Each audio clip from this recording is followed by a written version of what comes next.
Hello guys, and welcome back to my channel. I'm excited today. Thank you for joining me. Today we are going to talk about beekeeping. It's important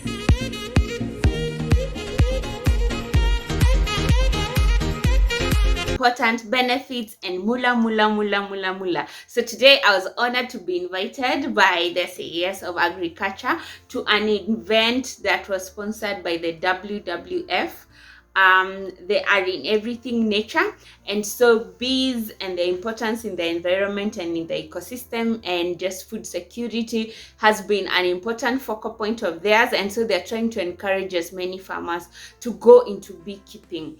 And so basically it was for Kajiado County, and you guys know I am a Kajiadian now. I'm no longer a Nyandarwan for now, but yeah, so currently I'm doing a lot of projects with Kajiado, and so I was called upon to be part of the formation of the cooperative of beekeepers. So basically what they want to encourage people to diversify their income. Because of climate change challenges, you find that rains are very erratic and farming has become complicated. The herders, most of the people who occupy this county are pastoralists and farmers who farm animals, and that means that their animals have to keep migrating. Some are saying the animals are in TZ, there's are saying they're in Narok, and so that is no longer sustainable. But they're bringing us options, and they're saying that beekeeping can be one of the ways that you create money without using so many resources. It's not labor intensive, doesn't need high maintenance, but it still needs a lot of care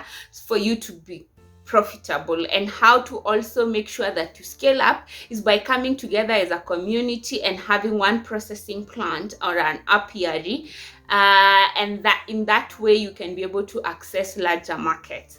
It also came up that around 70% of Kenyan honey comes from Tanzania, and that has already started being adulterated, so it's not reliable anymore. So we are encouraging more and more Kenyans to go into beekeeping because it's quite not hard. They were saying that at around 20 beehives you will break even. They were approximating that around 16 will take, and 4 of them can lack bees, because you guys know the struggles are there.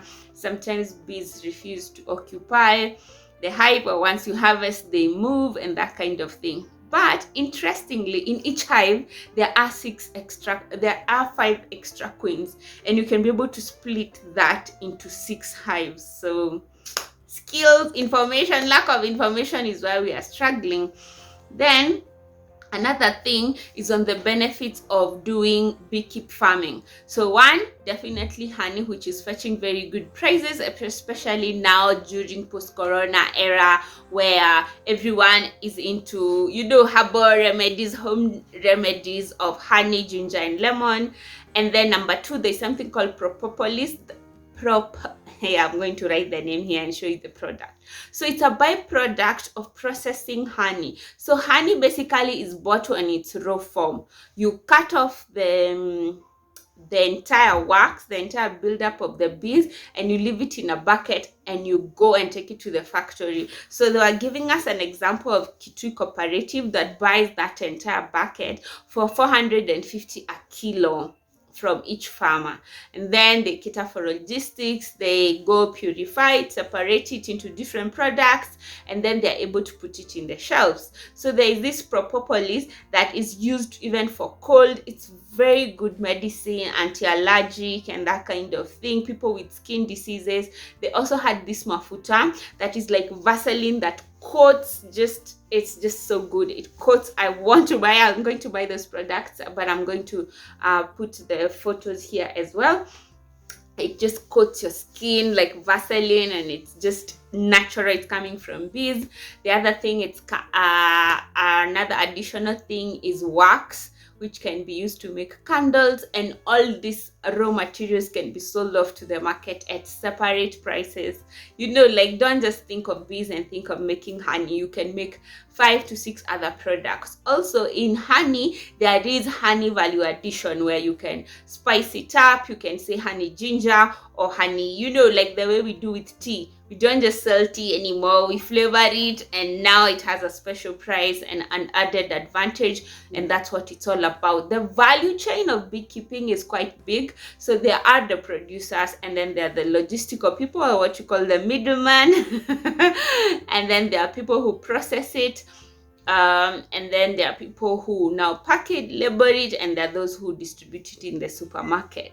But ideally, it should be sold for 1,000 shillings per kilo or less. Most of the honey from Kenya, as I said, is imported from Tanzania, but the rest is also imported from Germany, from UK, from Brazil, from everywhere. But we also import to Middle Eastern countries as well, because they believe our honey is very good.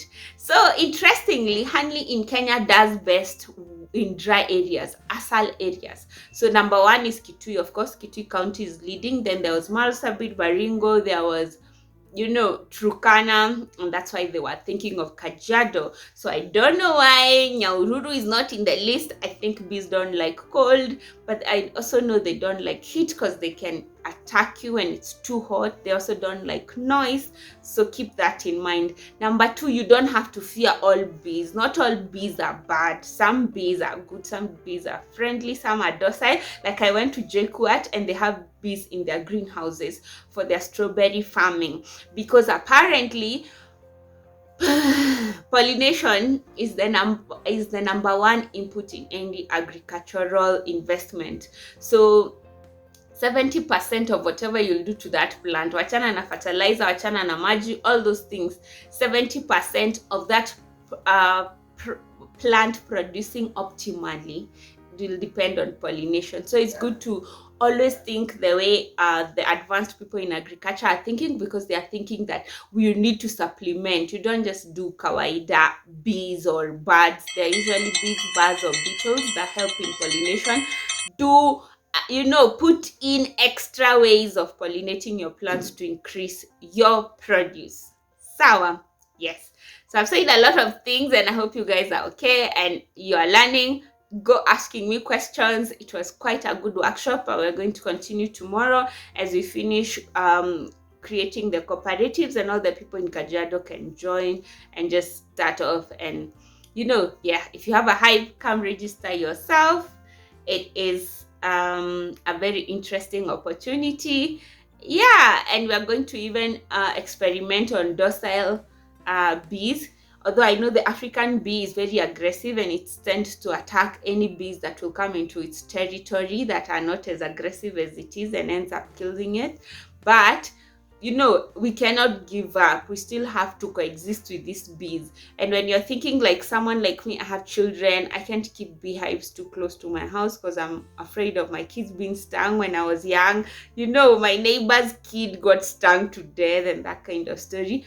But those are very rare situations. But most of it, as long as you don't disturb them, you don't make noise, if you wear the right attire when you're going to harvest, you should have a lot of peace with the bees. You should also ensure that they have enough water.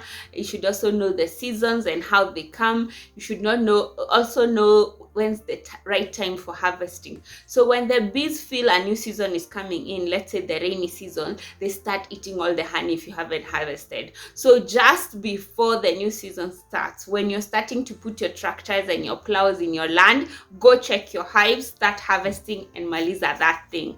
Otherwise, when the bees know that a new season is coming and you haven't harvested, they eat that honey so that they can create space in the hive for the new honey they're going to make for the coming season. And apparently most seasons are usually once a year, but in Kitui it's twice a year. It also helps to have different plants and trees and crops that are flowering in your farm so that you diversify on the quality of your honey. But acacia honey is the most preferred. It's grade 1 uko juu, na sisi ni watu wa acacia living in the asal areas, and so ours is more high quality. So I hope you guys will learn something from this. Let me know. We are going to get more into this. I have 1 hive, but I'm currently adding 5 by tomorrow. Very excited, and I'm going to share the journey with you guys. Let me know how many hives you have. How long have you been doing beekeeping? Did your dad or your mom do beekeeping when you were growing up? Let's have a conversation and see how we can blend our minds together. Look for bigger market, even exports, value addition of different things that are coming from all that and just have fun. So good night and thank you guys. Bye bye. Please subscribe.